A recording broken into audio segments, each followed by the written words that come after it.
Earthmark, your path to economic success. नमस्कार दोस्तों, स्वागत है आप सभी का अर्थमार्क के प्लेटफॉर्म पे। आज की क्लास में हम अपना कंटिन्यू करेंगे कॉस्ट का लेक्चर। आज की क्लास में देखेंगे कॉस्ट का सेकंड थ्योरी, जो मॉडर्न थ्योरी ऑफ कॉस्ट है, वो आज की क्लास में कवर करेंगे। लास्ट क्लास में हमने कॉस्ट का ट्रेडिशनल थ्योरी ऑफ कॉस्ट है वो हमने कवर किया था। आज इसका सेकंड थ्योरी जो है वो हम देखने वाले हैं, modern theory of cost. Last class में हमने ट्रेडिशनल कॉस्ट थ्योरी पढ़ा था, उसमें हमने देखा जो भी अभी कॉस्ट कर्व है, एवरेज कॉस्ट कर्व, जैसे कि आपका short run average cost curve हुआ, short run average variable cost हुआ, आपका लॉन्ग रन एवरेज कॉस्ट हुआ, ये सारे आपके यू शेप होते हैं। इसका मतलब ये है कि इनिशियली जैसे आपका प्रोडक्शन बढ़ता है इनिशियली, वैसे वैसे आपका शॉर्ट रन कॉस्ट या long run cost, average cost वो डिक्रीज होता है। इवेंचुअली वो एक मिनिमम पॉइंट अटेन करता है, जैसे कि ये पॉइंट और ये पॉइंट, और उसके बाद वो राइज होना स्टार्ट हो जाता है।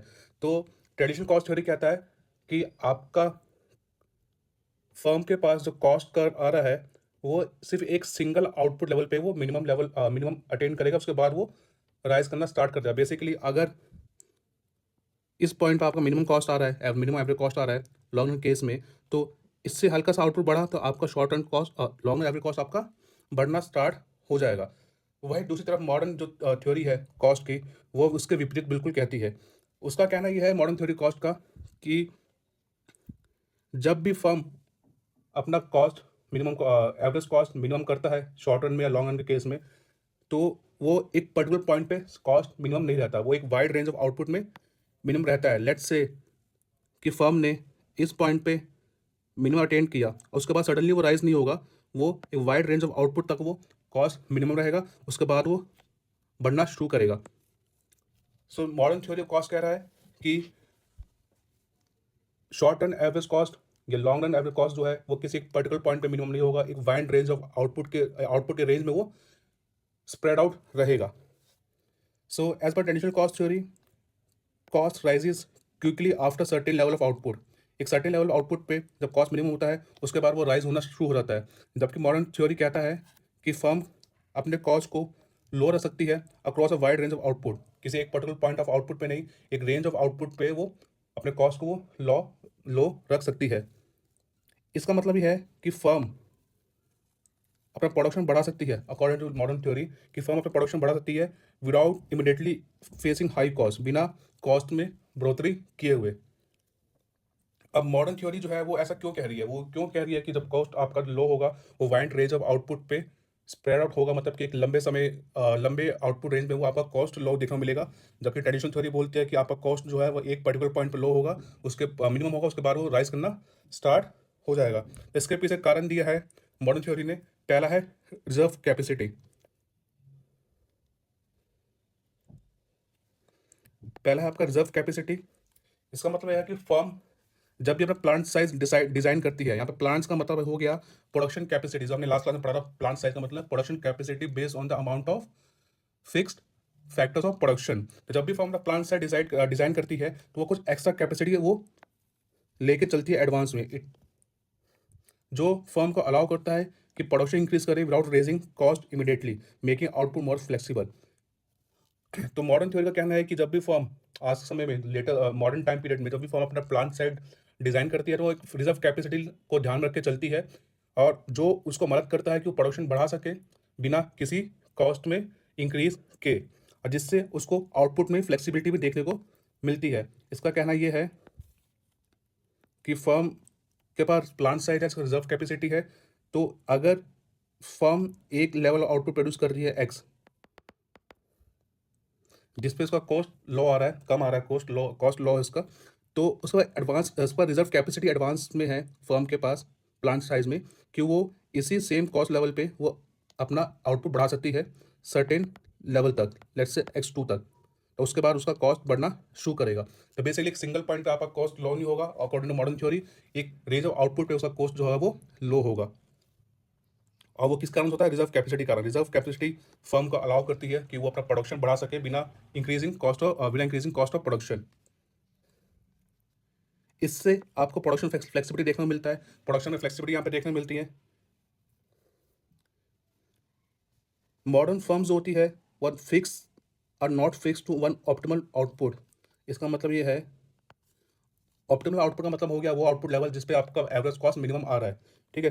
तो वो आपकी प्योर पुरानी थ्योरी जो है, ट्रेडिशनल थ्योरी है, वो कहती है कि एक सिंगल पॉइंट लेवल आउटपुट पे आपका एवरेज कॉस्ट मिनिमम होगा। बट इसके विपरीत मॉडर्न थ्योरी कहती है कि वो सिंगल आउटपुट लेवल पे नहीं, वो एक wide range of output level पे होगा, जिससे फर्म को प्रोडक्शन की फ्लेक्सिबिलिटी देखने को यहाँ पे मिलती है। फर्म आसानी से अपना प्रोडक्शन लेवल एडजस्ट कर सकती है without a sharp rise in cost according to modern theory of cost. इससे फायदा क्या होता है, economy of scale efficiency gain देखने को मिलता है। फर्म्स को बेनिफिट होता है कम average cost, lower average cost से over a longer period of time, because better planning and technology, skilled management and bulk buying and improve coordination. ये सारी चीज़ें हम आने वाले स्लाइड्स में बेहतर ढंग से समझेंगे। तो अब सवाल ये पैदा होता है कि मॉडर्न थ्योरी के अकॉर्डिंग कॉस्ट कर्व कैसा दिखता है। ट्रेडिशनल थ्योरी कहता है कि आपका cost average cost curve short run के केस में, short run average variable cost and short run cost curve, short run average cost curve आपका यू शेप्ड होता है। वही लॉन्ग रन केस में आपका लॉन्ग रन एवरेज कॉस्ट आपका U shaped होता है। इसके विपरीत मॉडर्न थ्योरी कहता है कि short run average variable cost curve जो होता है according to modern theory of cost, वो आपका शॉर्ट शेप्ड होता है या बॉल शेप्ड होता है। इट मीन्स यहाँ पर क्वांटिटी है, यहाँ पे आपका short run average variable cost curve है। मॉडर्न ट्रेडिशनल थ्योरी कहता है कि आपका यू शेप्ड है short run average variable cost curve, उसका एक पर्टिकुलर पॉइंट पे वो मिनिमम अटेन कर रहा है पर्टिकुलर लेवल आउटपुट पे। वही दूसरी तरफ ये आपका ट्रेडिशनल थ्योरी कहता है, वही दूसरी तरफ आपका मॉडर्न थ्योरी कहता है कि short run average variable cost curve होता है वो शॉकर शेप होता है। इट मीन्स वो कुछ इस टाइप का होता है। Short run average variable cost आप देख सकते हैं, इस पॉइंट पे लो था average variable cost curve short run में, तो वो एक वाइड रेंज ऑफ आउटपुट में वो लो रहा। इस रेंज में आपका आउटपुट कॉस्ट जो है वो मिनिमम है। ये आपका कहता है मॉडर्न थ्योरी ऑफ कॉस्ट। इसी को हम शॉर्टर शेप या बॉल शेप कहते हैं। तो अकॉर्डिंग टू मॉडर्न थ्योरी आपका long run average cost curve जो होता है वो आपका एल शेप होता है।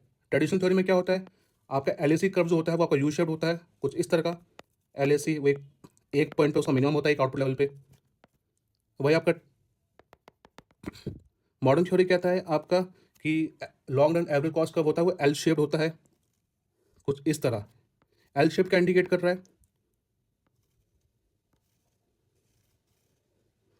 कि कॉस्ट ड्रास्टिकली डिक्रीज हुआ, उसके बाद एक सर्टेन लेवल पर आउटपुट पे आके वो कांस्टेंट हो गया। ये आपका एल शेप होता है long run average cost curve in case of modern theory of cost. तो अभी तक देखा कॉस्ट के शेप में क्या डिफरेंस देखने को मिला हमको। ट्रेडिशनल थ्योरी के अकॉर्डिंग आपका शॉर्ट रन और long run average cost curve आपका यू शेप होता है।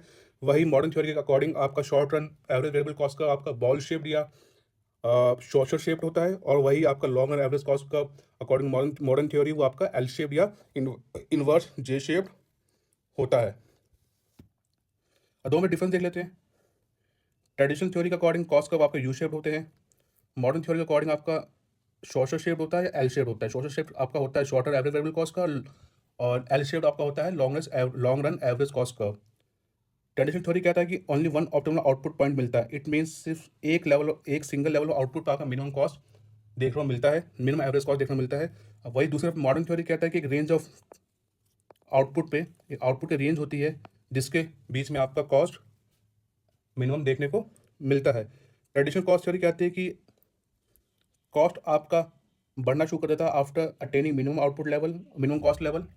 वही दूसरी तरफ मॉडर्न थ्योरी कहता है एक बार कॉस्ट मिनिमम होने स्टार्ट हुआ आउटपुट लेवल पे, तो वो स्टे करता है वहाँ पे एक लंबे आउटपुट रेंज पर। तो यहाँ पे आपका ये मिनिमम पॉइंट है, एक सिंगल पॉइंट पे आपका long run average cost minimum है अकॉर्डिंग मॉडर्न ट्रेडिशनल थ्योरी। और मॉडर्न थ्योरी कह रहा है आपका कि एक बार मिनिमम अटेंड किया तो वो लंबे समय तक रहेगा, उसके बाद वो बढ़ेगा। तो ये आपका हो गया मॉडर्न थ्योरी। यहाँ पे फ्लेक्सिबिलिटी कम देखने को मिलती है प्रोडक्शन स्ट्रक्चर में ट्रेडिशनल थ्योरी के अकॉर्डिंग, और मॉडर्न थ्योरी के अकॉर्डिंग यहाँ पे फ्लेक्सिबिलिटी ज़्यादा है, क्योंकि यहाँ पे रिजर्व कैपेसिटी को ध्यान में रखते हुए आपका प्लांट को डिज़ाइन किया जाता है।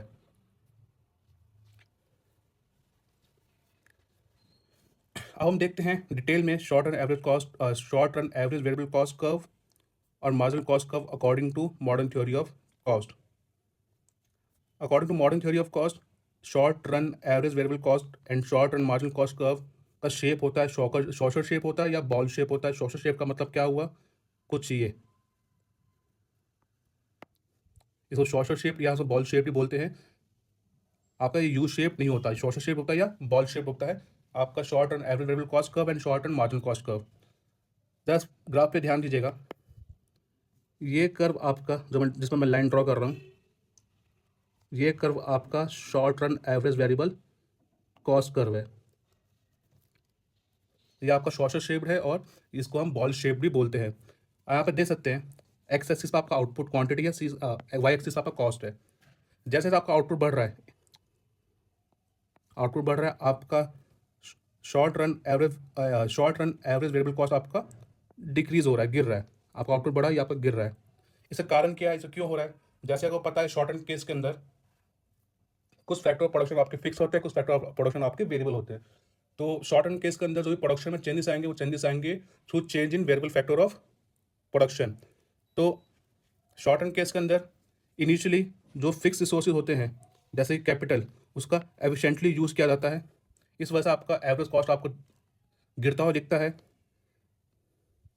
वर्कर्स और मैनेजर्स की जो स्किल्स होती है, प्रोडक्टिविटी वो इंप्रूव होती है और वेस्टेज कम देखने को मिलता है जब इनिशियली आप अपना प्रोडक्शन बढ़ाते हैं। इस वजह से आपका एवरेज कॉस्ट आपको यहाँ पे गिरता हुआ देखने को मिलता है। यहाँ तक आपका एवरेज कॉस्ट गिरा, इस पॉइंट तक यहाँ पे मिनिमम आया, उसके बाद एवरेज कॉस्ट आपका जो है, एवरेज वेरिएबल कॉस्ट आपका वो कांस्टेंट हो गया मिनिमम अटेंड करने के बाद। तो यहाँ पे short term average variable cost क्या होता है, वो फ्लैट होता है आफ्टर अटेनिंग इस मिनिमम पॉइंट। ये क्यों होता है? इसका कारण है रिजर्व कैपेसिटी। कि फर्म जब भी अपना प्लांट साइज डिजाइन करती है, वो रिजर्व कैपेसिटी को ध्यान रखते हुए, कैपेसिटी को ध्यान रखते हुए वो डिजाइन करती है।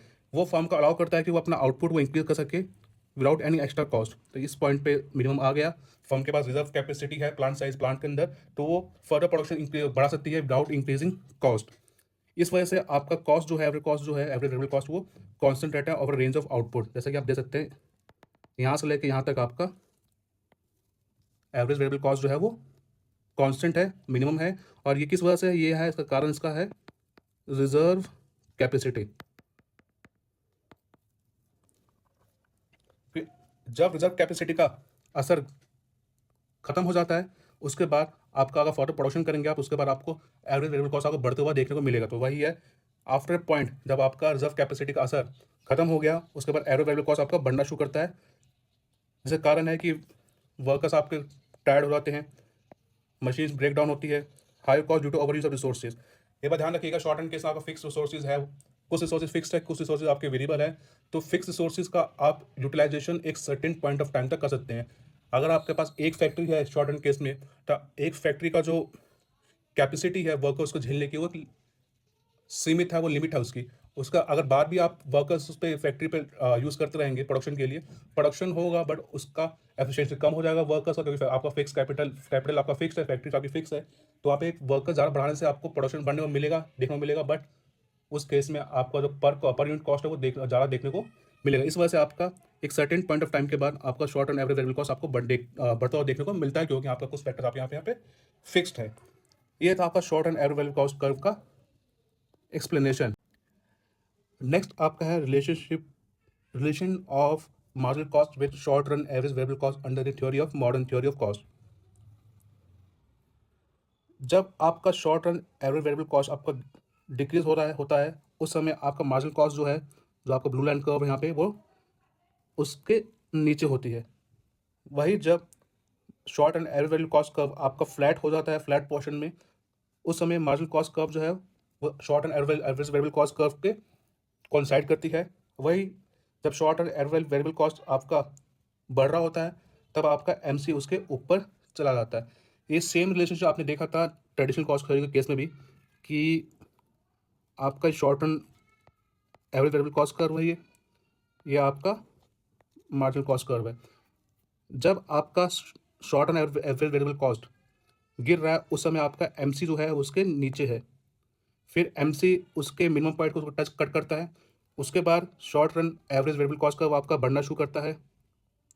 जब वो बढ़ रहा होता है, उसके उस समय आपका मार्जिनल कॉस्ट कर्व जो होता है वो उसके ऊपर होता है। सेम चीज़ हमको यहाँ देखने को मिल रही है, बस यहाँ पे फ़र्क इतना है कि यहाँ पे मिनिमम पॉइंट जो है एवरेज वेरिएबल कॉस्ट कर्व का, वो सिंगल आउटपुट लेवल पे नहीं है, एक wide range of output level पे है। तो जिस लेवल पे आपका, जिस रेंज ऑफ आउटपुट पे आपका short run average variable cost curve आपका मिनिमम है, उस रेंज पे आपका जो मार्जिनल कॉस्ट कर्व होगा वो कोइंसाइड करेगा short run average variable cost curve को। और बाकी दो चीज़ें जो हैं, जब आपका एवरेज वेरिएबल कॉस्ट आपका गिरेगा, डिक्रीज होगा, उस समय आपका मार्जिनल कॉस्ट का उसका नीचे होगा। जब आपका एवरेज वेरिएबल कॉस्ट आपका बढ़ेगा, उस समय आपका मार्जिनल कॉस्ट का उसके ऊपर होगा। ये था आपका ट्रेडिशनल केस, ये आपका है मॉडर्न केस। अब हम बात करते हैं कि मॉडर्न थ्योरी के केस में short run average total cost curve का शेप कैसा होता है। मॉडर्न थ्योरी के केस में short run average variable cost है वो शॉर्ट शेप होता है, बॉल शेप होता है। अभी हम लास्ट स्लाइड में देखा हमने। और हमको ये भी पता है short run average total curve जो होता है वो समेशन होता है एवरेज फैक्टर कॉस्ट का और एवरेज वेरिएबल कॉस्ट का। तो इस केस में भी आपका एवरेज फैक्टर फिक्स कॉस्ट जो होता है, AFC जो होता है मॉडर्न केस में भी, वो सेम आपका ट्रेडिशनल कॉस्ट थ्योरी जैसा होता है, वो रेक्टेंगुलर हाइपरबोला होता है। तो ट्रेडिशनल मॉडर्न थ्योरी केस में भी आपका जो एवरेज फैक्टर फिक्स कॉस्ट है वो आपका रेक्टेंगुलर हाइपरबोला है, जो कि यहाँ पे आप देख सकते हैं डॉटेड लाइन वाला कर्व। इस केस में आपका short run average variable cost curve है वो आपका शॉर्टर शेप्ड है मॉडर्न थ्योरी केस में। सिंस आपका एवरेज टोटल कॉस्ट कर्व और समेशन है एवरेज फिक्स कॉस्ट का और एवरेज वेरिएबल कॉस्ट का, तो बिगनिंग में क्या है कि आपका एवरेज फिक्स कॉस्ट जो है वो डिक्रीज हो रहा है शार्पली, ये देख सकते हैं डिक्रीज हो रहा है। Since average total cost summation है एवरेज फिक्स कॉस्ट और एवरेज वेरिएबल कॉस्ट का, तो जब आपका इनिशियली बिगनिंग में ये चीज़ डिक्रीज हो रही है तो आपका ATC भी डिक्रीज हो रहा है।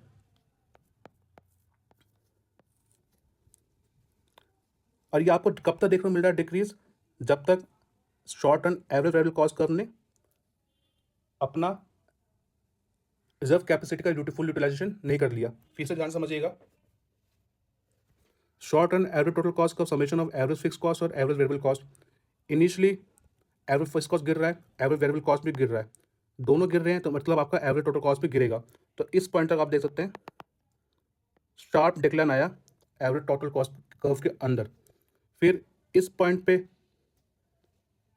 पे मिनिमम एंड किया एवरेज वेरिएबल कॉस्ट कर्व ने, उसके बाद वो कांस्टेंट हो गया।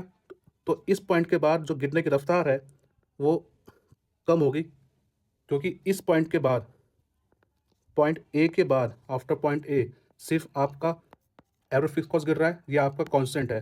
तो जो गिरने की रफ्तार है टोटल कॉस्ट की वो थम गई, डिक्रीज होगी, गिरेगी वो डिक्रीज होगी। उसके बाद कब तक गिरती आएगी, जब तक आपका एक्सेस कैपेसिटी, रिजर्व कैपेसिटी का जो फुल यूटिलाइजेशन नहीं हो रहा था, मतलब इस पॉइंट तक फर्म अपना एक्सेस कैपेसिटी का यूटिलाइजेशन कर रहा है। इस वजह से आपका short term average variable cost का कॉस्ट जो है वो कांस्टेंट है। इसके बाद उसने बढ़ना शुरू किया, तो सेम इस पॉइंट के बाद ही अपना शॉर्ट टर्म एवरेज कॉस्ट भी बढ़ना स्टार्ट करेगा। तो यहाँ पे ध्यान से देखिए ग्राफ पे, मैं वहाँ पर ड्रॉ कर देता हूँ। ये आपका हो गया AFC कर्व, ये आपका हो गया AVC कर्व। इस पॉइंट तक आपका ABC गिर रहा है, तो इस पॉइंट तक आपका एवरेज टोटल एवरेज कॉस्ट जो है वो भी गिरेगा काफ़ी तेज़ी से। इस पॉइंट के बाद आपका वेरिएबल कॉस्ट कांस्टेंट हो गया, एवरेज वेरिएबल कॉस्ट, बट आपका एवरेज फिक्स कॉस्ट गिर रहा है। तो इट मीन्स आपका एवरेज टोटल कॉस्ट भी गिरेगा, पर उसके गिरने की रफ्तार कम हो जाएगी। यहाँ तक गिरा वो। इस पॉइंट के बाद एवरेज वेरिएबल कॉस्ट ने बढ़ना शुरू किया। इस पॉइंट के बाद एवरेज वेरिएबल कॉस्ट ने बढ़ना शुरू किया, क्योंकि इस पॉइंट तक उसने अपना एक्सेस कैपेसिटी जो था उसका फुल यूटिलाइज कर लिया। देन इसके बाद वो एवरेज टोटल कॉस्ट जो है उसका बढ़ना शुरू करेगा। तो ये था रिलेशन आपका एवरेज टोटल कॉस्ट का एवरेज वेरिएबल कॉस्ट के साथ और एवरेज फिक्स कॉस्ट के साथ। तो मॉडर्न थ्योरी के अंदर भी आपका जो एवरेज कॉस्ट कर्व है वो मोर लाइक आपका यू शेप्ड ही होता है, जैसा कि हमने ट्रेडिशनल कॉस्ट थ्योरी के अंदर भी देखा था। अब हम बात करते हैं मॉडर्न थ्योरी केस के अंदर long run average cost curve का शेप कैसा होता है। जैसे कि हमने वीडियो के स्टार्टिंग में बताया था कि मॉडर्न थ्योरी केस के अंदर long run average cost curve होता है आपका एल शेप्ड होता है, ना कि यू शेप्ड। एल शेप्ड का मतलब है कुछ इस तरह से, आपका एल शेप का मतलब है। एल शेप क्या इंडिकेट करता है कि जैसे जैसे आप प्रोडक्शन बढ़ा रहे हैं, इनिशियली वो काफ़ी तेज़ी गिर रहा है, फिर एक पॉइंट के बाद या तो वो गिरने की रफ्तार कम हो जाएगी या वो कांस्टेंट हो जाएगा आपका long run average cost. So basically as पर the modern theory of cost, LAC curve is L shape not U shape, आपको बता दिया गया है। इसका मतलब यह है कि जैसे जैसे आपका आउटपुट बढ़ेगा कॉस्ट पर यूनिट फॉल्स करेगी काफ़ी तेज़ी से। जब आपका आउटपुट लेवल काफ़ी बड़ा भी हो जाएगा तो कॉस्ट पर यूनिट या तो बढ़ेगी नहीं, या फिर सेम रहेगी, या हल्के अमाउंट से वो गिरना शुरू करेगी। तो बेसिकली यहाँ पे ये है कि जैसे जैसे आपका प्रोडक्शन बढ़ रहा है मॉडर्न थ्योरी कॉस्ट के अंदर लॉन्ग रन केस में, वैसे वैसे आपका पर यूनिट कॉस्ट जो है वो डिक्रीज हो रहा है। तो एक पॉइंट के बाद डिक्रीज होने की रफ्तार कम हो जाएगी या कांस्टेंट हो जाएगी। तो ये आपका एल शेप इंडिकेट करता है। तो अब सवाल आता है कि एल शेप क्यों है, मॉडर्न थ्योरी क्यों कहता है कि आपका प्रोडक्शन आपका लॉन्ग रन एवरेज कॉस्ट जो है वो एल शेप्ड है, जबकि ट्रेडिशनल कॉस्ट थ्योरी कहता है कि आपका LAC कर्व होता है यू शेप्ड होता है, लेकिन ये एल शेप की बात करता है। क्यों? इसका जवाब उन्होंने दिया कि लॉन्ग रन केस के अंदर फर्म्स को दो इकोनॉमिक्स देखने को मिलती है। मॉडर्न थ्योरी कहती है जैसे जैसे फर्म अपना आउटपुट इंक्रीज कर रहा है, फर्स्ट केस में टेक्निकल प्रोडक्शन इकोनॉमिक्स की बात कर रहे हैं, इट मीन्स जैसे जैसे वो प्रोडक्शन इंक्रीज कर रहा है अपना फर्म, उसको कॉस्ट सेविंग हो रही है। कॉस्ट सेविंग क्यों हो रही है? क्योंकि वो बेटर मशीनरी यूज़ कर रहा है, लेबर की एफिशिएंसी ज़्यादा है, चीप इनपुट कॉस्ट उसको देखने को मिल रहा है।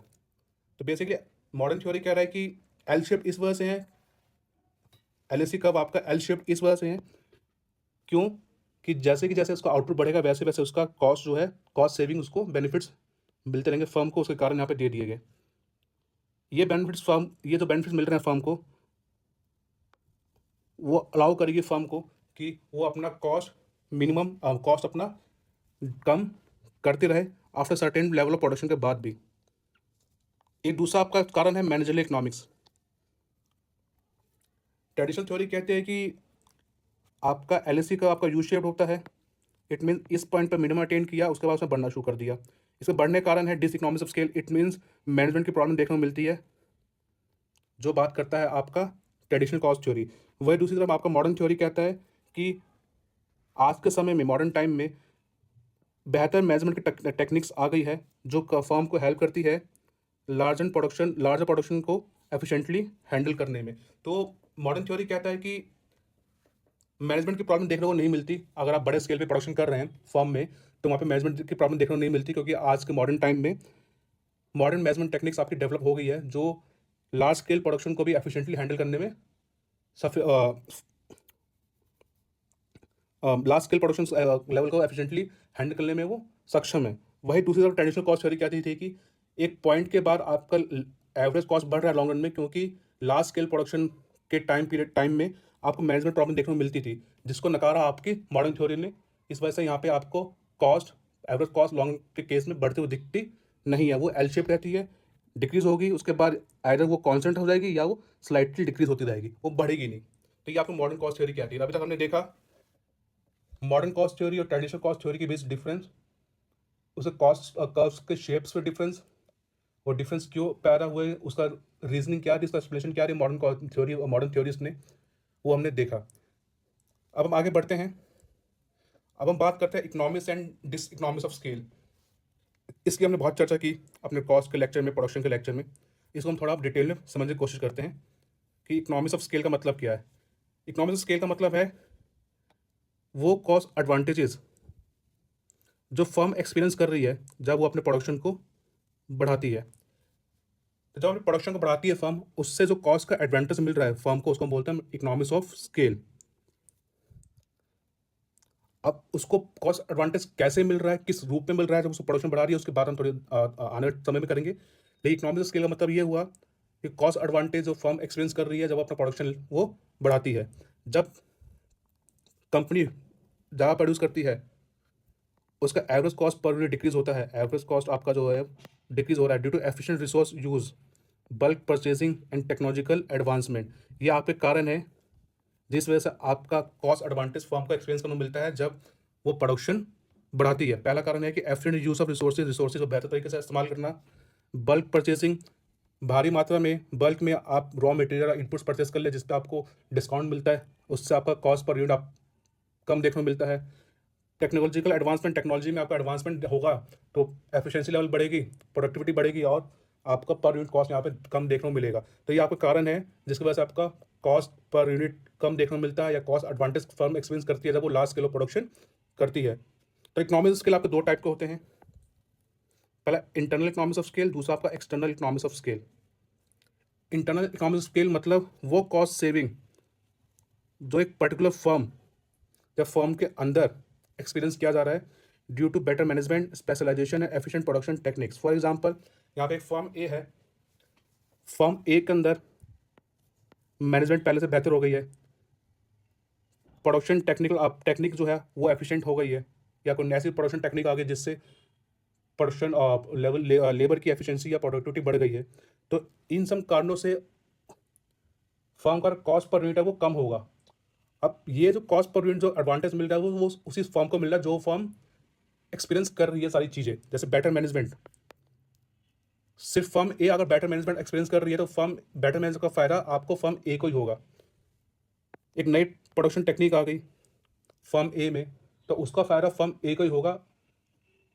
तो फर्म ए को कॉस्ट के रूप में यहाँ पे एडवांटेज देखने को मिलेगा, इसको हम बोलते हैं इंटरनल इकोनॉमिक्स ऑफ स्केल। दूसरा आपका होता है external economics of scale.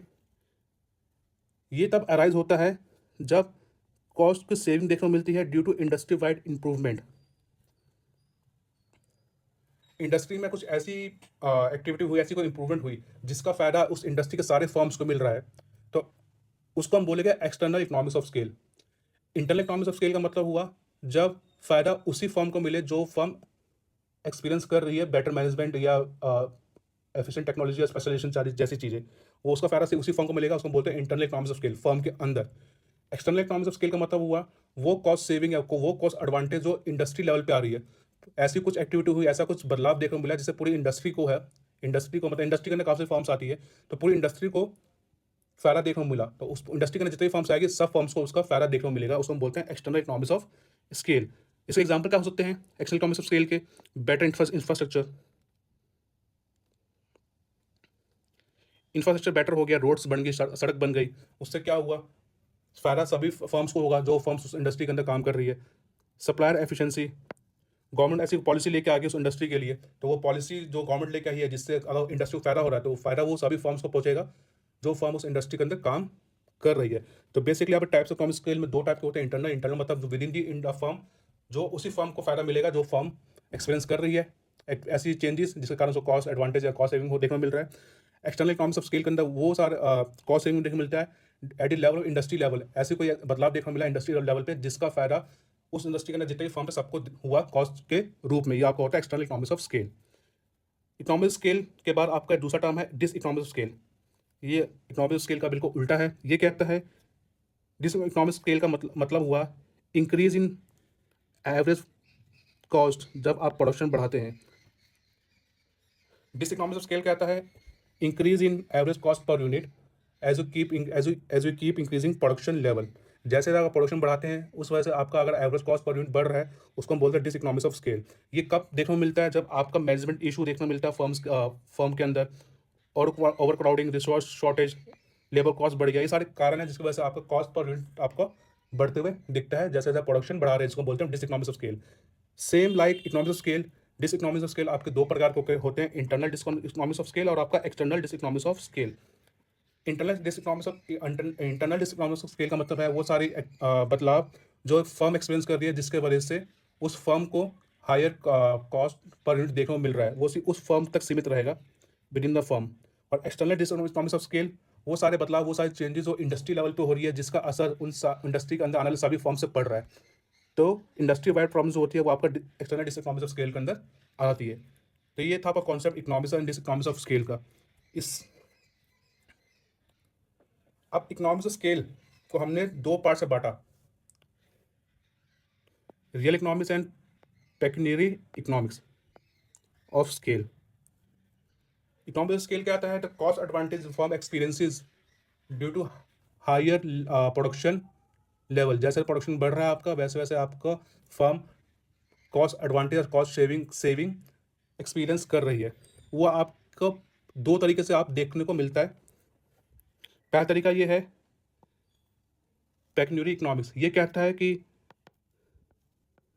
Cost saving हो रही है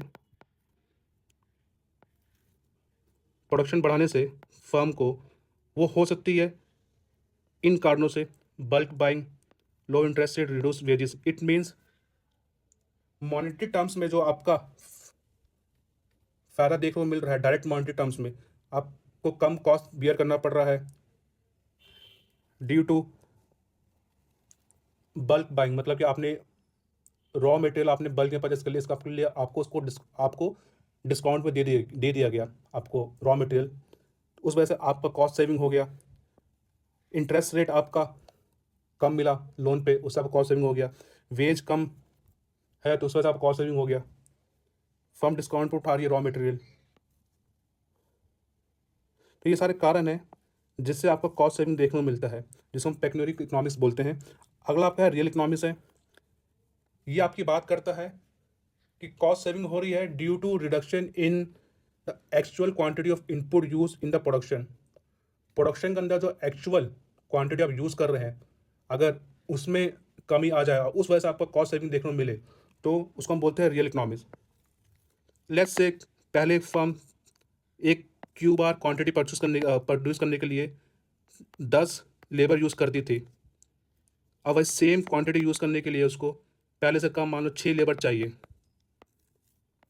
तो यहाँ पे क्या है, उसको फर्म को कम लेबर चाहिए, पहले से कम लेबर चाहिए सेम लेवल आउटपुट प्रोड्यूस करने के लिए।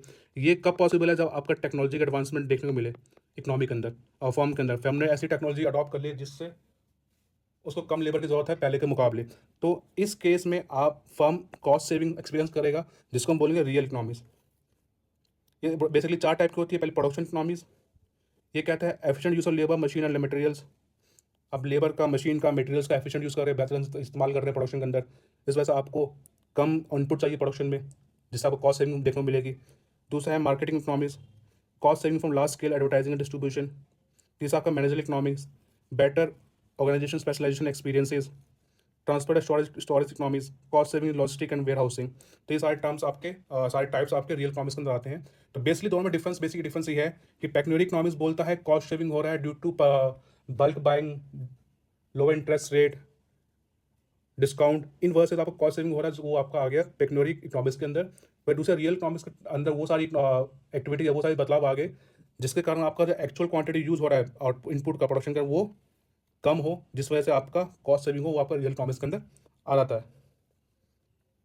यहाँ पे एक चीज डिफरेंस दोनों के बीच में ये है कि रियल इकोनॉमिक्स जो है आपका वो एफिशिएंसी इंप्रूव करता है, एफिशिएंसी इंप्रूव किया जिसकी वजह से आपका कॉस्ट कम हुआ।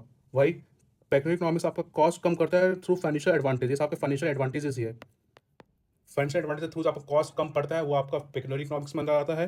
और रियल इकोनॉमिक्स के अंदर वो सारी चीज़ आती है जो उससे आपका एफिशिएंसी फर्म का वो इंप्रूव हो, और जिस वजह से उसका कॉस्ट कम हो, वो आपका सब रियल इकोनॉमिक्स के अंदर आ जाता है। अभी तक हमने देखा इकोनॉमिक स्केल क्या होता है, डिसइकोनॉमिक स्केल क्या होता है, इकोनॉमिक स्केल किस टाइप के होते हैं, और 2 टाइप्स के होते हैं, आपका इंटरनल और एक्सटर्नल। और इकोनॉमिक स्केल को हमने 2 पार्ट से बांटा है। टाइप 2 होते हैं, इंटरनल और एक्सटर्नल, और हमने उसको 2 पार्ट से बांटा है, पेक्यूनियरी और रियल इकोनॉमिक स्केल के अंदर। अब हम देखते हैं impact of economics of scale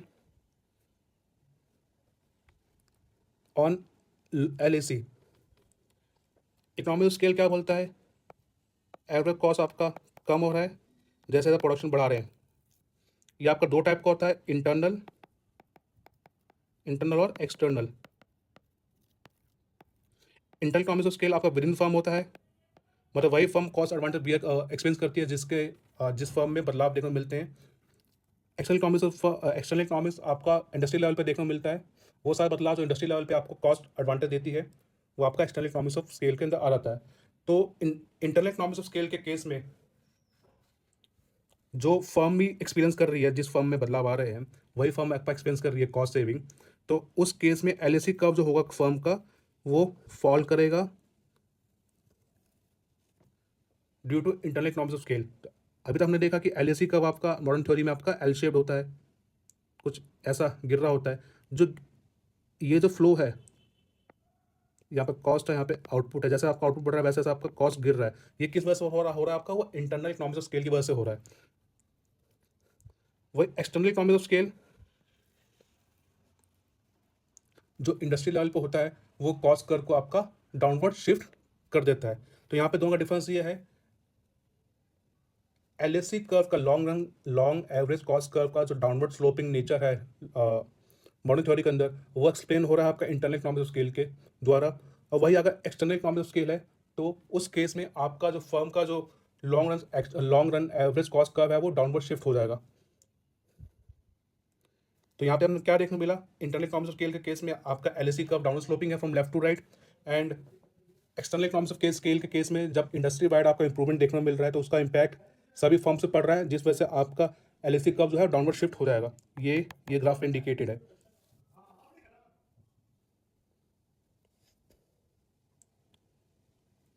तो इंटरनल इकोनॉमिक्स ऑफ स्केल आपका कॉस्ट रिड्यूस करता है इंडिविजुअल फर्म के लिए, और एक्सटर्नल इकोनॉमिक्स ऑफ स्केल आपका कॉस्ट रिड्यूस करता है पूरी इंडस्ट्री के लिए, जिसकी वजह से आपका एलएसी कर्व जो है वो डाउनवर्ड शिफ्ट होता है। एक बार फिर से ध्यान दीजिएगा, इंटरनल इकोनॉमिक्स ऑफ स्केल आपका कॉस्ट रिड्यूस करता है इंडिविजुअल फर्म के लिए, जो फर्म वो एक्सपीरियंस कर रही है, और एक्सटर्नल इकोनॉमिक्स ऑफ स्केल आपका कॉस्ट रिड्यूस करता है पूरी इंडस्ट्री के लिए, जिसकी वजह से आपका एलएसी कर्व जो होता है वो डाउनवर्ड शिफ्ट हो जाता है।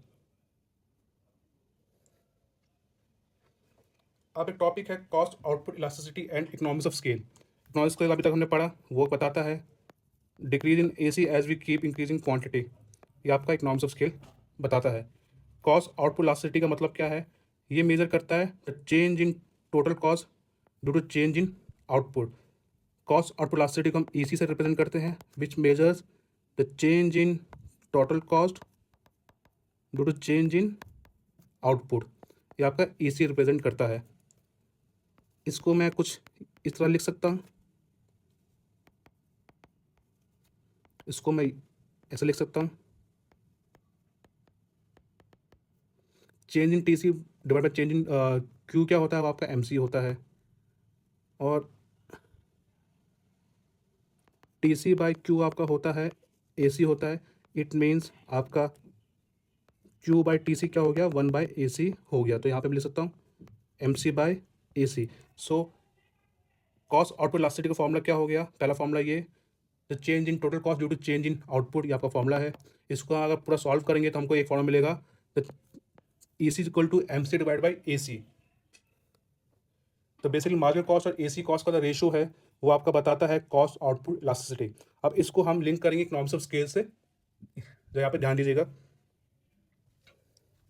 जब आपका ई सी लेस देन 1 है, ये क्या इंडिकेट कर रहा है, the change in T C is less than the change इन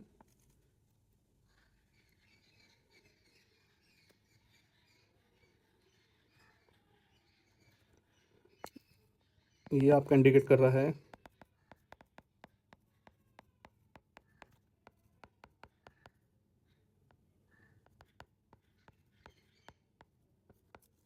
तो जब आपका ई सी लेस देन 1 है तो वो इंडिकेट कर रहा है the change in T C is less than the change in quantity. The proportional change in TC is less than proportional change in quantity when EC, that is cost output elasticity, is less than 1. It means कि firm economics of scale experience कर रहा है। Cost में change आ रहा है वो output में change से कम है। आउटपुट हमने बढ़ाया लेकिन उसे कॉस्ट में चेंज देखने को मिला, वो कम देखने को मिला। इट मीन्स फर्म यहाँ पे इकोनॉमिक्स ऑफ स्केल एक्सपीरियंस कर रहा है। तो when EC is less then 1, firm experiencing economics of scale. और EC का आपका फॉर्मूला, दूसरा फॉर्मूला है वो है MC डिवाइड बाई AC। तो EC लेस देन 1 है, इट मीन्स आपका MC लेस देन AC। सो जब EC लेस देन 1 है जो इंडिकेट करता है MC less than AC, it means firm experiencing economics of scale which indicate the change in the decrease in average cost due to increase in quantity. वही दूसरी तरफ अगर आपका EC का वैल्यू ग्रेटर देन 1 है, it indicates this economics of scale which means the change in the percentage change in TC और proportion change in TC is greater than proportion change in quantity. It means MC is greater than AC and cost increases with output. तो जब आपकी EC value less than 1 है, firm experiencing economics of scale which means which also indicates MC less than AC, and when EC is greater than 1, then firm experiencing this economics of scale which also indicates MC greater than AC. When EC is equal to 1, in this case firm neither experiencing economics of scale or not experiencing this economics of scale. जब आपका EC equal to 1 है, इस case में ना तो economics of scale है, ना ही आपका डिस इकोनॉमिक्स ऑफ स्केल है। इस केस में आपका MC इक्वल टू AC देखने को मिलता है। इसी का यूज़ करके हमने एक इंडेक्स बनाया जिसको हम बोलते हैं स्केल इकोनॉमिक्स इंडेक्स SCI, जिसका फॉर्मूला होता है 1 माइनस EC, 1 माइनस EC। जब आपका EC इक्वल टू 1 है, इस केस में आपका SCI क्या होगा, 1 माइनस 0 0। जब आपका EC इक्वल टू 1 है, उस केस में ना ही इकोनॉमिक्स ऑफ स्केल है, ना ही आपका डिस इकोनॉमिक्स ऑफ स्केल है। इट मीन्स आपका यहाँ पे ना ही इकोनॉमिक्स ऑफ स्केल है, ना ही डिस इकोनॉमिक्स ऑफ स्केल यहाँ पे है। जब आपका EC लेस देन 1 है, उस केस में आपका SCI स्केल इकोनॉमिक्स इंडेक्स की वैल्यू क्या होगी, वो होगी पॉजिटिव, ग्रेटर देन 0। इस केस में आपका क्या होगा, आपका फर्म एक्सपीरियंस करेगा इकोनॉमिक्स ऑफ स्केल, जो ऑल्सो इंडिकेट करता है by MC greater than AC। और जब आपका EC ग्रेटर देन 1 होगा, उस केस में आपका SCI की वैल्यू होगी लेस देन 1, और इस केस में आपका फर्म एक्सपीरियंस करेगा डिस इकोनॉमिक्स ऑफ स्केल।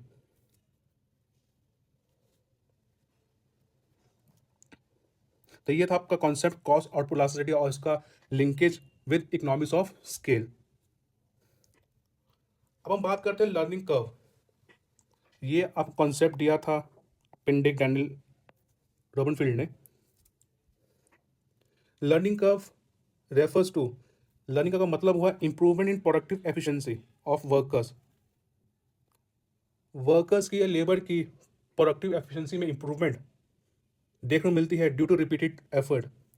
जब कोई लेबर, कोई वर्कर सेम टाइप का काम रिपीटेड मोड में करता रहता है, तो उसकी उस काम करने में एफिशिएंसी बढ़ जाती है, जिसको हम बोलते हैं लर्निंग कर्व। काम करते तो सीखता है, और सीखने के साथ साथ उसकी एफिशिएंसी उस काम के अंदर वो बढ़ जाती है, जिसको बोलते हैं learning curve. It is learning by doing in common language. आसान भाषा में उसका मतलब हुआ लर्निंग बाय डूइंग, सीखते सीखते, काम करते करते सीखना। रॉबर्ट एस पिंडिक, डैनियल एंड रोबिनफील्ड ने लर्निंग कर्व को डिफाइन किया दिए गए इक्वेशन के द्वारा। ये इक्वेशन के द्वारा उन्होंने लर्निंग कर्व को डिफाइन किया। ये इक्वेशन क्या कह रहा है, L is equal to A plus B into N की पावर माइनस बीटा। जहाँ पे L इंडिकेट कर रहा है labour input per unit of output, per unit of output produce करने के लिए कितना लेबर चाहिए, वो L इंडिकेट कर रहा है। N इंडिकेट कर रहा है टोटल यूनिट्स प्रोड्यूस, कि कितना यूनिट प्रोड्यूस हुआ टोटल। A और B आपका कांस्टेंट है, यहाँ पे A रिप्रेजेंट करता है यहाँ पे आपका minimum labour input when learning is complete. इस पर आगे डिटेल में और आएंगे, आपको ज़्यादा क्लियर होगा। फिलहाल के लिए देख लेते हैं। अब बीटा इंडिकेट करता है यहाँ पे लर्निंग पैरामीटर, जिसकी वैल्यू लाई करती है 0 और 1 के बीच में, जो रेट ऑफ लर्निंग बताता है। और ध्यान दीजिएगा, यहाँ पे इक्वेशन है लर्निंग कर्व की, L equal to A plus B into N की पावर माइनस बीटा। L यहाँ पे आपका labour input per unit output, per unit output produce करने के लिए कितना लेबर आपको चाहिए। जब आपका N इक्वल टू 1 है, इट मीन्स आप फर्स्ट यूनिट प्रोड्यूस कर रहे हैं। यहाँ पे N का इंडिकेट करता है टोटल यूनिट्स प्रोड्यूस। जब आपका N इक्वल टू 1 है, मतलब इट मीन्स आप फर्स्ट यूनिट प्रोड्यूस कर रहे हैं, तब L कितना आया, A प्लस बी, N की जगह 1 लिख दिया, माइनस बीटा, 1 के पावर कुछ भी हो 1 ही रहता है, तो A, हाँ 1 के पावर कुछ भी हो 1, तो ये आपका यहाँ पे आ गया L equal to A plus B. तो जब आपका N है 1, द फर्स्ट यूनिट प्रोड्यूस कर रहे हैं, लेबर कितना चाहिए प्रोड्यूस करने के लिए पर यूनिट, आपको चाहिए A plus B, that is it is a higher labor required per unit of output in the case when N is equal to 1। when N is equal to 1 जब आप first unit produce कर रहे हैं, तो आपको L निकल के आ रही है A प्लस बी, जो इंडिकेट करता है आपका higher for the first unit labour requirement. If beta is equal to 0, beta is here learning effect, learning parameter, the rate of learning. अब beta is 0, it means beta 0 है, learning कुछ नहीं हुई है, लर्निंग 0 है, यहाँ पे कोई लर्निंग नहीं है। इस केस में भी आपका कितना लेबर लग रहा है पर यूनिट, वो देख लेते हैं। A plus B N, beta 0 है, किसी पावर 0 होगी तो वो आपका 1 हो जाएगा, तो L आपका हो गया A प्लस बी। तो दोनों केस में आपका रिक्वायरमेंट जो हो रहा है लेबर का, वो A प्लस बी आ रहा है। जब आप फर्स्ट यूनिट प्रोड्यूस कर रहे हैं, तब भी आपका रिक्वायरमेंट जो लेबर का है वो A प्लस बी आ रहा है, और जब आपका लर्निंग 0 है, आउटपुट कुछ भी प्रोड्यूस करें, तब भी आपका रिक्वायरमेंट जो आ रहा है वो A प्लस बी ही आ रहा है। ये आपका इनिशियल स्टेज होते हैं। इनिशियल स्टेज का मतलब या तो फर्स्ट यूनिट प्रोड्यूस कर रहे हैं, या आपके पास लर्निंग 0 है, ये आपका हो गया इनिशियल स्टेज हो गया। लॉन्ग रन इफेक्ट क्या होता है लर्निंग का, देख लेते हैं। लॉन्ग रन केस में क्या होगा, आपका जो N है वो 10 से इन्फिनिटी, मतलब जो टोटल आउटपुट प्रोड्यूस कर रहे हैं वो बढ़ता रहेगा, 10 से इन्फिनिटी होगा। साथ ही साथ आपका यहाँ पे बीटा जो है वो भी हायर होगा, क्लोज टू 1 होगा। क्यों? क्योंकि बीटा की वैल्यू 0 से लेकर 1 के बीच लाई करती है, और लर्निंग जैसे आपकी लर्निंग होती है वैसे वैसे आपकी जो लर्निंग पैरामीटर है, द रेट ऑफ लर्निंग वो बढ़ता रहेगा और बीटा की वैल्यू क्लोज टू 1 देखने को मिलेगी। जैसे जैसे आपका n टेंस टू इन्फिनिटी है, यहाँ पे लिखते हैं L equal to a plus B into N beta. तो यहाँ पे आपका n टेंस टू इन्फिनिटी है, बीटा की वैल्यू हुई आपकी b, इसको मैं लिख सकता हूँ कुछ n की पावर बीटा, क्योंकि यहाँ पे बीटा जो n की जो पावर है वो माइनस बीटा है, उसको मैं कुछ इस तरह लिख सकता हूँ। जब मेरा n टेंस टू इन्फिनिटी है, n बढ़ता जाएगा, अब बीटा की पावर क्लोज टू 1 है, तो ये काफ़ी बड़ा नंबर हो जाएगा, ये काफ़ी बड़ा नंबर हो गया। और कोई भी बड़ा नंबर टेंस टू इन्फिनिटी हो गया, कोई बड़े नंबर को डिवाइड करेंगे, किसी भी एक नंबर को किसी बड़े बहुत बड़े नंबर से डिवाइड करेंगे तो उसकी वैल्यू निकल के आएगी क्लोज टू 0 आएगी। तो यहाँ पे एल की वैल्यू क्या निकल के आएगी? इक्वल टू ए। तो जब भी आपका लॉरेंट केस के अंदर आपका n टेंस टू इन्फिनिटी है, आप लार्ज अमाउंट ऑफ प्रोडक्शन कर रहे हैं और बीटा की वैल्यू क्लोज टू 1 है, क्योंकि लर्निंग इफेक्ट देखने को मिल रहा है, उस केस में जो लेबर रिक्वायरमेंट है पर यूनिट ऑफ आउटपुट वो इक्वल टू ए निकल के आएगा। A which is minimum labour of जिस minimum amount of labour required for the production. तो यहाँ पे देखने को मिला इनिशियल स्टेज में क्या हुआ, जब आपका n1 था तब आपका पर यूनिट आउटपुट निकल के, पर यूनिट लेबर निकल के जो आ रहा है, पर यूनिट आउटपुट लेबर जो निकल के आ रहा है वो a प्लस बी निकल के आ रहा है दोनों केस में, n इक्वल टू 1 के केस में भी और जब आपका बीटा इक्वल टू 0 उस केस में भी। इनिशियल स्टेज में बीटा इक्वल टू 0 मतलब कोई लर्निंग नहीं है, इनिशियल स्टेज में आपका फर्स्ट आउटपुट प्रोड्यूस कर रहे हैं। लॉन्ग रन के केस में क्या होगा, आपका प्रोडक्शन बढ़ा तो आपका n जो है इन्फिनिटी की तरफ मूव करेगा, लर्निंग इफेक्ट होगा तो आपका बीटा भी की वैल्यू भी हायर होगी, वो क्लोज टू 1 होगी। जब ये दोनों केस देखने को मिलेंगे तो आपका एल की वैल्यू निकल के क्या आएगी, वो इक्वल टू ए निकल के आएगी। जब एल की वैल्यू ए निकल के आ रही है, इट मीन्स ए आपका क्या है, ए आपका मिनिमम अमाउंट ऑफ लेबर है जो आपको चाहिए प्रोडक्शन करने के लिए पर यूनिट आउटपुट। तो यहाँ पे देख सकते हैं जैसे जैसे जब आप लर्निंग हुई है लेबर्स की रिपीटेड काम करने से, तो वैसे वैसे जो लेबर रिक्वायरमेंट है पर यूनिट ऑफ आउटपुट वो डिक्रीज हो रहा है इन लॉन्ग इफेक्ट। तो ये आपका था लर्निंग कर्व इफेक्ट। अब एक आज क्लास लास्ट टॉपिक है वो है economics of scope.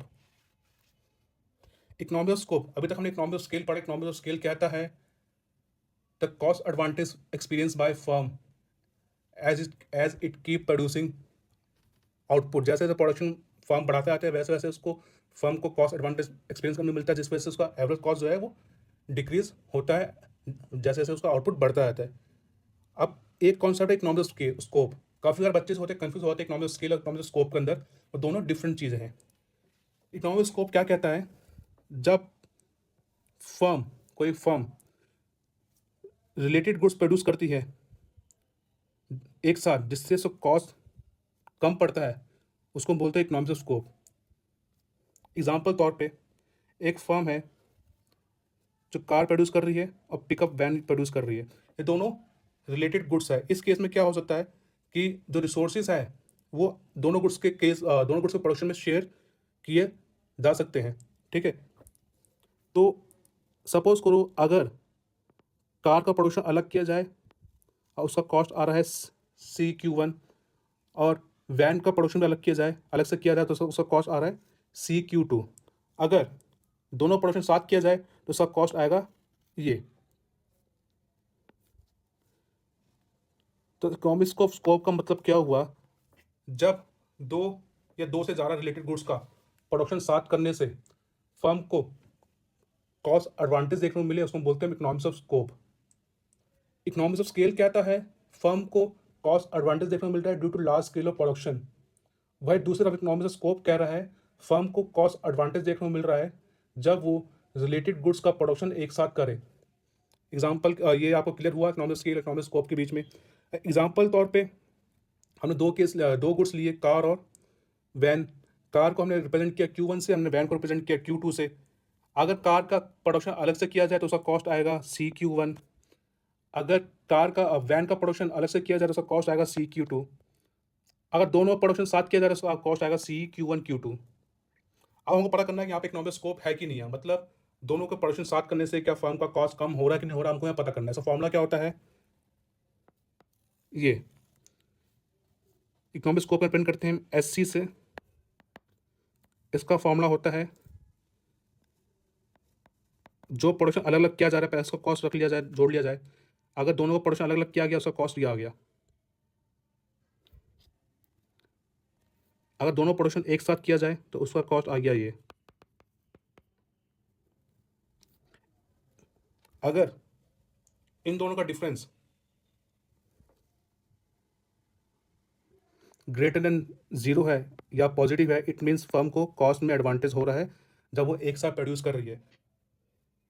Let's say example तौर पे ऐसे नंबर्स कर लेते हैं। कार को अलग से प्रोड्यूस करने का खर्चा उसको 70 आ रहा है एग्जांपल तौर पे, और वैन का अलग से प्रोड्यूस करने का खर्चा उसको 30 आ रहा है। तो दोनों का अलग अलग प्रोड्यूस करने का खर्चा कितना आ गया, 100 आ गया। अगर वो दोनों का प्रोडक्शन एक साथ करे तो उसका खर्चा उसको 80 आ रहा है। तो यहाँ पे सब कितना बच रहा खर्चा उसका, 20 का। तो यहाँ पे इकोनॉमिक स्कोप देखने को मिल रहा है फर्म के अंदर। इकोनॉमिक स्कोप का मतलब हुआ जब दो रिलेटेड गुड्स का प्रोडक्शन एक साथ करने से फर्म को एक्सपीरियंस हो, कॉस्ट के अंदर कॉस्ट सेविंग एक्सपीरियंस हो, उस केस को हम बोलते हैं इकोनॉमिक्स ऑफ स्कोप। तो इंटरप्रिटेशन क्या है, अगर इस की वैल्यू ग्रेटर देन जीरो है इट मीन इकोनॉमिक स्कोप है, जॉइंट प्रोडक्शन आपका लिए बेनिफिशियल है। अगर इसकी वैल्यू इक्वल टू जीरो है इट मीन्स कोई एडवांटेज नहीं है, ना कि डिसएडवांटेज है, इंडिफरेंट है। इसकी value less than one zero है, नेगेटिव, इट मीन्स आपका डिसइकोनॉमिक स्कोप है, मतलब जॉइंट प्रोडक्शन करने से आपको कोई फायदा नहीं हो रहा कॉस्ट के रूप में, उल्टा आपको नुकसान हो रहा है। तो एक बार फिर से आपको बता देता हूँ economics of scale economic scope में से डिफरेंस क्या है। इकोनॉमिक्स ऑफ स्केल आपको कहता है कॉस्ट एडवांटेज जो फर्म एक्सपीरियंस करती है due to large level of production, उसके कारण कुछ भी हो सकते हैं। जिसका मतलब आता है कॉस्ट एडवांटेज फर्म एक्सपीरियंस कर रही है due to large level of production. और इकोनॉमिक्स ऑफ स्कोप कहता है कि फर्म एक्सपीरियंस कर रही है cost advantage due to production of related goods together, दो या दो से ज़्यादा रिलेटेड गुड्स को एक साथ प्रोड्यूस करने से अगर फर्म को कॉस्ट में एडवांटेज देखने को मिल रहा है तो उसको हम बोलते हैं इकोनॉमिक्स ऑफ स्कोप। दोनों में क्लैरिटी रखिएगा, दोनों में आप कंफ्यूज मत होइएगा। इकोनॉमिक स्केल अलग है, इकोनॉमिक स्कोप आपका अलग है। उसका फॉर्मूला ये रहा और उसका इंटरप्रिटेशन यहाँ पे दे दिया गया है। तो इसी तरह से आपका लेक्चर था आज कॉस्ट का, हमने कंप्लीट किया। कॉस्ट कॉन्सेप्ट जो है हमने 2 लेक्चर में कंप्लीट किया। लास्ट क्लास हमने कॉस्ट का ट्रेडिशनल कॉस्ट थ्योरी देखा था, आज की क्लास में हमने मॉडर्न कॉस्ट थ्योरी देखा। साथ ही साथ कुछ टॉपिक्स थे, इंटरेस्टिंग टॉपिक जैसे कि economics of scope, learning effect, economics of scale, economics of scale, उनका इम्पैक्ट, वो सब चीज़ हमने आज की क्लास में देखी। इसी के साथ आपका कॉस्ट का चैप्टर जो है, लेक्चर जो है वो कंप्लीट होता है। हम देखते हैं PY और पास्ट ईयर्स इस टॉपिक से क्वेश्चन जो देखने को मिले एग्जाम में। इस टॉपिक से फिलहाल एक ही क्वेश्चन देखने को मिला इकोनॉमिक स्केल के ऊपर, तो आपके PYQ में देखने को मिल रहा है अब तक। वो क्वेश्चन कहता है कि economic scale emanate from, economic scale कहाँ से ड्राइव होता है। इकोनॉमिक स्केल का मतलब क्या हुआ, कॉस्ट एडवांटेज फर्म को मिला due to production of due to high level of production, या the cost advantage firm experience when firm keep increasing production, वो आप उसको बोलते हैं इकोनॉमिक्स ऑफ स्केल। ये क्यों देखने मिलता है, दो पार्ट में बांटा हुआ है, पेक्यूनियरी इकोनॉमिक्स ऑफ स्केल और आपका रियल इकोनॉमिक्स ऑफ स्केल। ये कहता है कॉस्ट सेविंग जो हो रहा है फर्म को through due to financial advantage, और ये कहता है कॉस्ट सेविंग जो हो रहा है फर्म को ड्यू टू इम्प्रूव एफिशिएंसी। तो हमको बताना है कि इकोनॉमिक स्केल आपका कहाँ से ड्राइव होता है। पहला है production of 2 complementary goods separately, जब दो रिलेटेड गुड्स का प्रोडक्शन से तो कॉस्ट का एडवांटेज फर्म को हो रहा नहीं हो रहा, उसको हम बोलते हैं इकोनॉमिक्स ऑफ स्कोप, ना कि इकोनॉमिक्स ऑफ स्केल। तो यहाँ पे ये इकोनॉमिक्स ऑफ स्कोप का कॉन्सेप्ट यहाँ पे यूज होगा। बल्क प्रोडक्शन,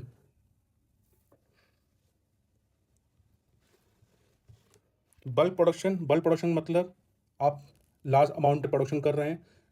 तो इकोनॉमिक स्केल कहता ही है कि जब लार्ज अमाउंट पे प्रोडक्शन करते हैं उसकी वजह से आपका प्रोडक्शन एवरेज कॉस्ट कम होता है या कॉस्ट एडवांटेज देखने मिलता है फर्म को, उसको हम बोलते हैं इकोनॉमिक्स ऑफ स्केल। तो इसका आंसर हो गया ऑप्शन सी। ऑप्शन सी भी इसका गलत आंसर है और ऑप्शन डी भी इसका गलत आंसर। करेक्ट आंसर क्या हुआ, option D, bulk production. Economic scale emanates from, economic scale drive from bulk production. Economic scale refers to the cost advantage firm experience कर रहा है cost advantage due to large level of production और high level of production. तो economics of scale आपका drive होता है from large scale of production, that is bulk production. तो उसी के साथ आपका जो लेक्चर आज का कंप्लीट हो रहा है यहीं पर। नेक्स्ट लेक्चर से हम एक नया टॉपिक आपका स्टार्ट करेंगे जो कि है मार्केट। तो इसी साथ मिलते हैं आपसे हम बहुत ही जल्द आपके नेक्स्ट लेक्चर में। धन्यवाद।